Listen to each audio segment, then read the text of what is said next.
Hello everyone. In the last video, we talked about the permission slip and this new tool of validating you're moving from one thing to another. And you may have come across the realization that something that you've been working really hard towards, or a title that you hold at your company, really isn't the best fit. And that's where today's episode comes in, where you see rent your title and own your character. You may have heard this somewhere before, but of course, we're going to get a little bit more into it on who said it and why they said it. Before I forget, let me introduce myself. For those of you who don't know me, my name is Juanita, aka the Caramel Yogi. And for those of you who are not new around here, thank you so much for coming back and supporting this series, supporting me. I know I've been hopping across different things, but I appreciate you rocking with me. It's so lovely. So welcome back. And titles are in fact temporary. They can be shiny, even look really good on paper, but who you are, your character, that's the part you own, and that's what we'll be diving into today. So first off, let's give credit where credit is due. Earlier this year, I had the pleasure of sharing the stage with Thasunda Brown Duckett, who is the CEO and president of TIAA. She's also the founder of the Rosie and Otis Brown Foundation, and she sits on the board of directors for a ton of cool companies such as Nike. I was immediately drawn in by her words of rent your title and own your character. She also has a really good, I don't want to even say speech. You can find it on LinkedIn where she talks about the work-life balance is a lie, but go see that on your own. I think that's so dope, but check that out. She has a post on LinkedIn where she's describing this concept, renting your title, owning your character. And she's saying this during a commencement speech, which she says, I get introduced as Thasunda Brown Duckett, president and CEO of TIAA, but that title is rented. It describes me, but it doesn't define me. I earned it, but I don't own it. To own something feels entirely different. When you own something, it belongs to you. You can claim it and proclaim it. It's yours. When I think about the most precious thing I own, the thing that is mine, it is my character. So when I heard this phrase and heard her talk about this, it's something I really had to sit and digest because I'm of course, I know that, right? But my actions spoke differently. I was I will be speaking for myself, but hey, if this is kind of reminding you of someone, let me know. Because yes, I had a great job. I'm going to keep saying this. Had a great job. A title that sounds really impressive on paper, something you're proud of to have after graduating college. And the kind that makes your LinkedIn sparkle. If you don't follow me on LinkedIn, you should, because I'm also sharing a whole extra story. So if you saw me on Instagram, that's one piece. The YouTube videos are one piece, and there's a whole other piece. So enjoy. The truth is, with my job, with my title, it wasn't the proper fit for me. Throughout my life, and even when I started working at the company I was working at, people were telling me I'm surprised you even like this. I'm surprised you even like this job. Or you're meant to be in front of people. You're meant to be speaking to people. I could see you as a teacher. I just don't see you in this role. I'm okay, one person, sure, but every person I run into, I'm okay, maybe maybe they're a little bit right. But I just kind of felt I make good money. I'm a smart woman. This just affirms how smart I am. There was a lot of things I felt affirmed by having this job and having this title. Once I started to realize it wasn't a proper fit for me, I was oh no, it's all happening. My story is falling apart.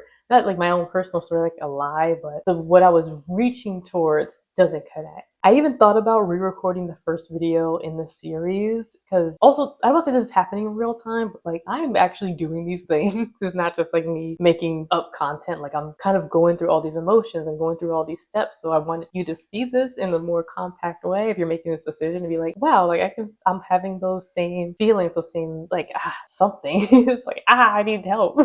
As I'm changing and moving and shifting, and I only record on my good days, I felt it really wasn't the job pushing me out. I also just didn't want to work there. That's the crux of it. And I just found that out. I'd made this decision months ago to move, and I just came to terms oh, the reason I wasn't liking my job anymore is I didn't want to be there. My heart was so set on how can I make this traveling creative thing possible. So my job could be perfect now, and there could have been no issues, and I would have found an issue because this wasn't the perfect fit for me. Does that make sense? It made sense. And once it clicked, I'm oh shoot, there is no raise this job could have gave me. There is no training this job could have provided me that would make me stay. And I think if you have the chance to unpack that for yourself, if you're in that same situation, please do that sooner rather than later. Yeah, I just didn't want to be here anymore. And it's nothing bad happened. I can't explain it. The job, the title wasn't for me. It was simply borrowed, rented, however you want to say it. What I own is what I still own, which is my character. So now,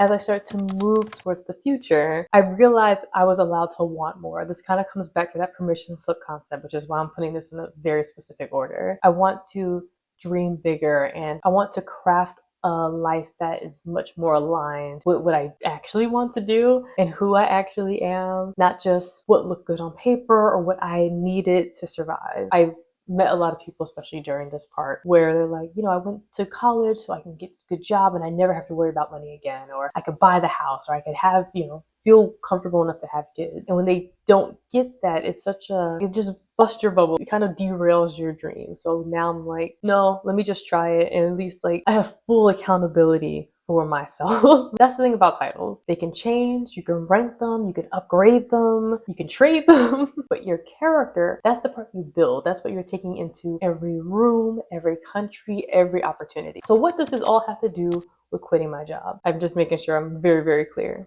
I mentioned this in the other video, but I had to come to terms with my want for prestige. And whether I want to admit it or not, I did feel like I needed some kind of pat on the back for going to school, doing the right thing, going and getting a really, really good job. I wanted that kind of affirmation that I'm doing the right thing so I could reach those milestones I feel like I really, really want. I want a house. I want to be loved by my friends and family. Those things do matter to me. But now being able to take full accountability for my life by pursuing my dream of being a traveling creative is as scary as it is freeing. And I don't need any other reason to leave my job aside from wanting to. So now we're into the takeaway. So if you're sitting in a role or a situation or just some kind of space that you were praying for, that you were dreaming of, and now that you're in it, it's just not quite what you want. Just slightly off, 90% there, but just not fulfilling you in the way that you thought that it would have or should have. I want you to remember this. Sometimes the bravest move you can make is to let go of the title that's no longer serving you, to make space, make room for the life that does. So I let go of my title and I'm owning my character, owning that creativity, owning that bravery as I step into this new adventure. But here's what no one tells you.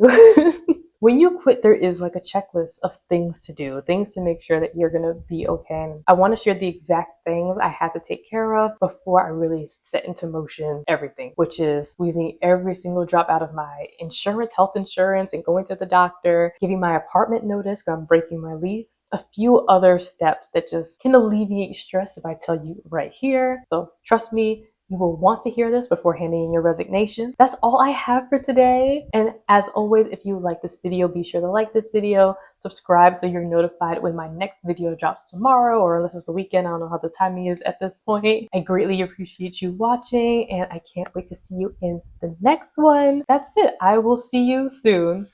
Bye-bye.